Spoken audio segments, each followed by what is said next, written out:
Halo semuanya, perkenalkan saya Dr. Muda Christine Ketty yang saat ini sedang menjalani kepaniteraan klinik madya di Stase Anestesi Fakultas Kedokteran Universitas Udayana. Pada kesempatan kali ini, saya akan melanjutkan video edukasi mengenai kedokteran perioperatif pada fase intraoperatif. Sebelum melanjutkan penjelasan mengenai intraoperatif, saya ingin melakukan review dari video sebelumnya, yaitu mengenai kedokteran perioperatif pada fase preoperatif. Seperti yang kita ketahui bahwa kedokteran perioperatif sangat penting pada pasien yang akan menjalani pembedahan. Kedokteran perioperatif dibagi menjadi 3 bagian, yaitu preoperatif, intraoperatif, dan postoperatif. Preoperatif terdiri dari evaluasi dan persiapan praanestesi. Evaluasi preanestesi merupakan langkah awal dari rangkaian tindakan anestesi yang dilakukan terhadap pasien yang direncanakan untuk menjalani tindakan operasi. Adapun tujuan daripada preoperatif adalah untuk mengetahui status fisik pasien secara menyeluruh, menentukan risiko perioperatif dengan mencari tahu kondisi yang berpotensi menyebabkan masalah selama dan setelah operasi, sehingga nantinya dokter dapat menentukan rencana perawatan perioperatif yang tepat dengan memberikan kebutuhan medis yang spesifik agar tercapai hasil yang optimal untuk mengurangi morbiditas dan mortalitas pasien. Adapun evaluasinya terdiri dari anamnesis, pemeriksaan fisik, pemeriksaan penunjang, penilaian risiko, informed consent, persiapan preoperatif, dan premedikasi. Mempersiapkan pasien, baik psikis ataupun fisik, sangatlah penting agar pasien siap dan optimal untuk menjalani prosedur anestesi dan pembedahan. Setelah fase preoperatif dilakukan dengan baik, maka selanjutnya kita dapat menuju ke fase intraoperatif. Fase intraoperatif dibagi menjadi beberapa bagian. Saya membaginya mulai dari pemilihan anestesi, kemudian induksi anestesi umum, memposisikan pasien, pemeliharaan anestesi, monitoring pasien, dan juga bangun dan pemulihan pasien. Kita mulai pertama dari pemilihan anestesi. Baik, sebelumnya saya akan menjelaskan mengenai intraoperatif atau yang seringkali disebut sebagai duranto operatif. Intraoperatif dimulai ketika pasien dipindahkan ke meja ruang operasi hingga dipindahkan ke ruang perawatan pasca operasi. Selama fase ini, perlu diperhatikan kenyamanan dan hemostasis pasien agar dipertahankan senormal mungkin. Pada pemilihan anestesi, dibagi menjadi 4 jenis anestesi. Yang pertama yaitu anestesi umum. Anestesi umum merupakan kondisi tidak sadar yang bersifat sementara, diikuti oleh hilangnya rasa nyeri di seluruh tubuh karena obat anestesi yang diberikan. Teknik yang dilakukan pada anestesi umum ada pun 3 jenis, yaitu secara intravena, inhalasi, maupun anestesia imbang. Kemudian yang kedua, jenis anestesi regional, di mana anestesi regional ini menyuntikkan obat anestesia lokal pada serat saraf yang menginervasi regio tertentu yang menghambat konduksi impuls aferen secara temporary atau sementara. Adapun tekniknya ada blok saraf, blok plexus brachialis, blok subarachnoid, blok spinal epidural, dan blok regional intravena. Jenis anestesi selanjutnya adalah anestesi lokal. Adapun anestesi lokal merupakan penyuntikan obat anestesi pada daerah lokasi pembedahan yang menghambat konduksi impuls aferen secara sementara. Tekniknya dapat dibagi menjadi analgesia topikal, analgesia infiltrasi lokal, dan blok lapangan.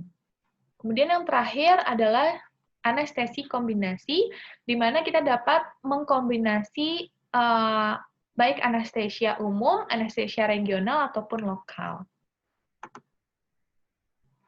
Ketika kita hendak memilih anestesi yang baik untuk pasien, terdapat beberapa faktor yang menentukan pemilihan anestesi. Yang pertama adalah umur pasien.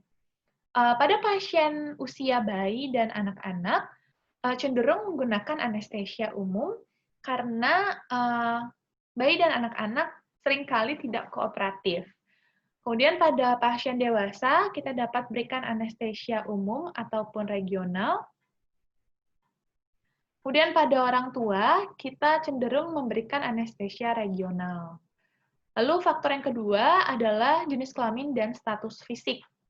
Pada wanita, oleh karena dominansi faktor emosional dan rasa malu, maka cenderung wanita diberikan anestesia umum. Sementara pada laki-laki,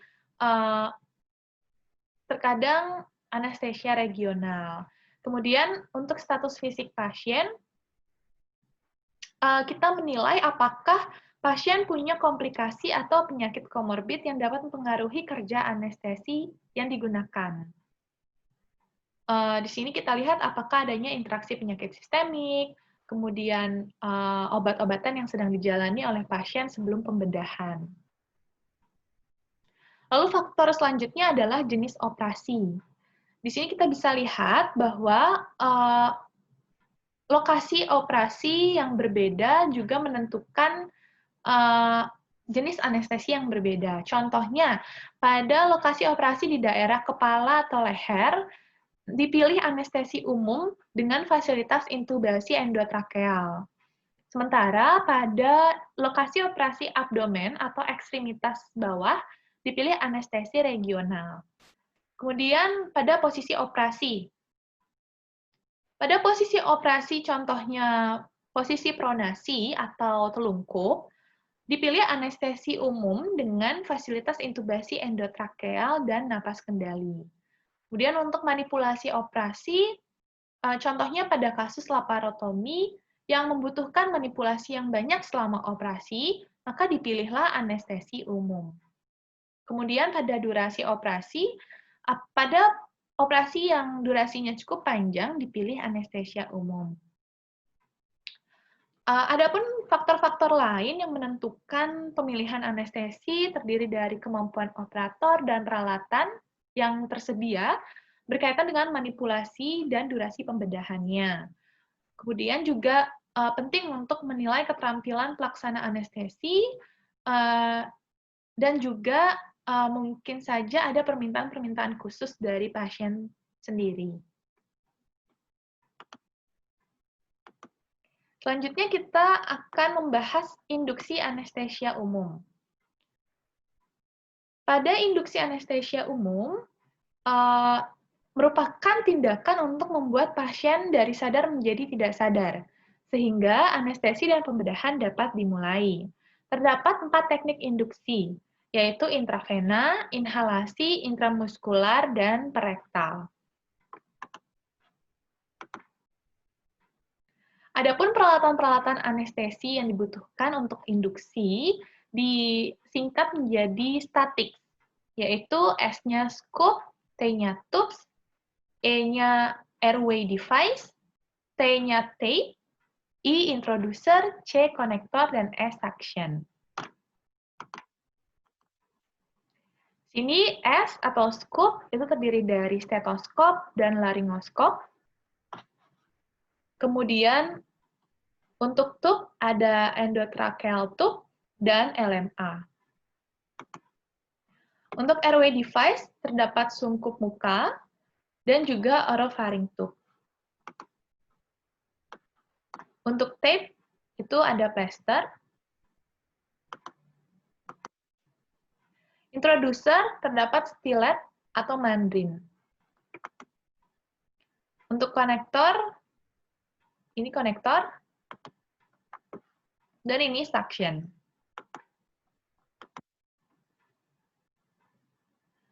Adapun induksi anestesia umum, tadi saya sebutkan terdapat 4 teknik. Yang pertama, induksi intravena.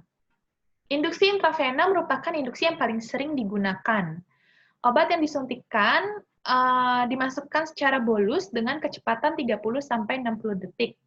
Jenis obatnya ada tiopental, propofol, ataupun ketamin. Tekniknya adalah kita memasangkan kateter intravena, kemudian kita juga pasang monitor, kita berikan preoksigenasi dengan oksigen 100% selama 5 menit, lalu injeksikan pelan dari obat induksinya. Dan kita juga penting untuk memperhatikan kondisi pasien, apakah pasiennya menjadi tidak sadar atau apnu, dan lain sebagainya. Teknik yang kedua adalah induksi intramuskular. Di sini obat yang diberikan secara injeksi intramuskuler. Jenis obatnya ada ketamin, dan biasanya diberikan untuk anak yang tidak kooperatif. Di sini kita bisa berikan ketamin intramuskular dengan dosis 5-7 mg per kilogram berat badan. Teknik yang ketiga ada induksi inhalasi. Di sini pasien menghirup obat anestesi dalam bentuk gas. Jenisnya ada halotan, ada sevofluran. Kemudian indikasinya diberikan untuk anak yang tidak kooperatif tanpa jalur akses intravena, atau pasien mengalami obstruksi saluran nafas atas seperti epiglottis, atau tidak ada vena yang dapat diakses, atau pada pasien dewasa yang fobia terhadap jarum suntik. Teknik yang keempat yaitu induksi perektal. Di sini indikasinya diberikan untuk bayi dan anak yang tidak kooperatif dengan berat badan kurang dari 20 kg. Obat-obatannya seperti tiopental atau metalhexital. Selanjutnya, kita setelah pasien diinduksi, kita dapat memposisikan pasien. Ketika tadi pasien diinduksi dalam posisi supine, kemudian setelah diinduksi, pasien dapat diposisikan sesuai tipe pembedahan yang diperlukan. Adapun jenis-jenis posisi pasien ada posisi supine atau dorsal recumbent, posisi Trendelenburg, posisi reverse Trendelenburg, posisi litotomi, posisi prone atau pronasi, dan posisi lateral. Setelah pasien tidur dengan induksi anestesi, tindakan dilanjutkan dengan pemeliharaan anestesi sampai pembedahan selesai. Adapun pemeliharaan anestesi ini bisa dikerjakan dengan intravena, inhalasi, ataupun campuran intravena dan inhalasi. Pemeliharaan anestesi ini biasa mencakup trias anestesi. Yang pertama, hipnosis atau tidak sadar, kemudian anestesia, tidak merasakan nyeri, dan yang ketiga, relaksasi atau relaksasi otot lurik yang cukup.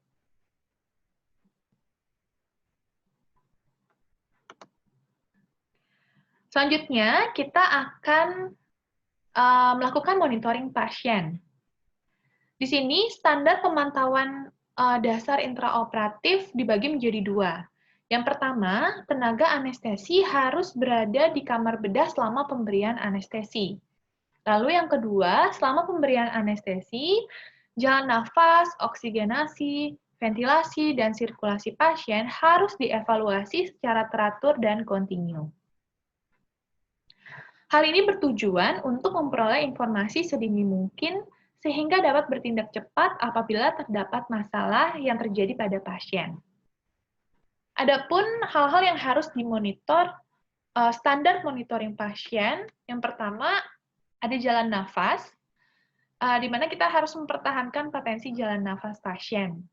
Dengan cara kita mengecek pola nafas spontan pasien, apakah terdapat suara nafas patologis, bagaimana gerakan kantong reservoirnya, apakah menurun atau diam, kemudian bagaimana gerakan dada paradoksal. Apakah terdapat gerakan dada paradoksal? Kemudian kita juga harus mengecek oksigenasi pasien.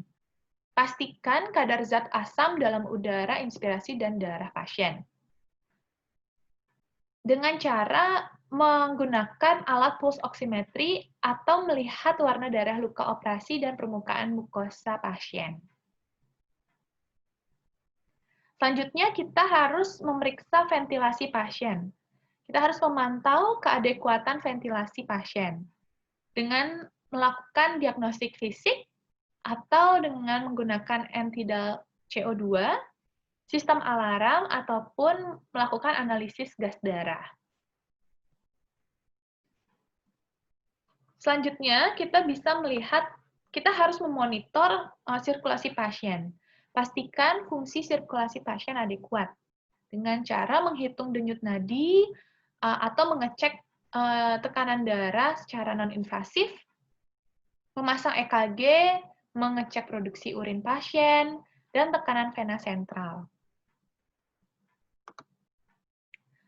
Selanjutnya, kita juga harus mengecek suhu tubuh pasien. Kita harus mempertahankan suhu tubuh pasien dengan cara pengecekan sentral tubuh dengan menggunakan termometer.